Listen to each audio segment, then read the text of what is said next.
How many times should you plunge before considering alternate solutions depends on how the drain responds and whether you see any movement after consistent effort.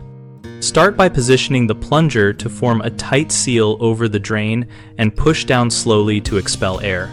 Then pull up sharply to break the clog. Aim for 10 plunges per round and watch for any loosening or water movement. Repeat this sequence up to 4 rounds, totaling 40 plunges if you see gradual improvement between rounds. Because persistent clogs sometimes need sustained pressure cycles to break apart.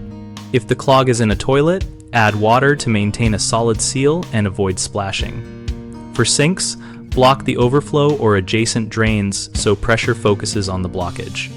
If you feel suction but no movement, try varying the angle slightly to target a different part of the trap, and use a larger flange plunger for toilets and a cup plunger for flat sink surfaces. When plunging yields no improvement after 40 or more intentional, measured plunges, switch to manual removal using a gloved hand or a drain snake to avoid wasting time and risking overflow. Always protect yourself with gloves and eye protection, and keep a bucket and towels handy to manage spills while you transition to alternate methods. Common mistakes start with giving up too early after only a few plunges, which often leaves clogs partially intact. Continue with structured rounds of 10 before changing tactics. Another mistake is using the wrong plunger type, which reduces seal and effectiveness. Match a flange plunger to toilets and a cup style to sinks and showers.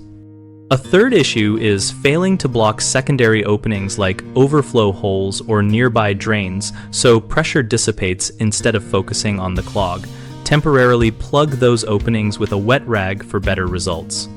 BigHomeProjects.com helps homeowners find local contractors and compare options related to plumbing and other home work.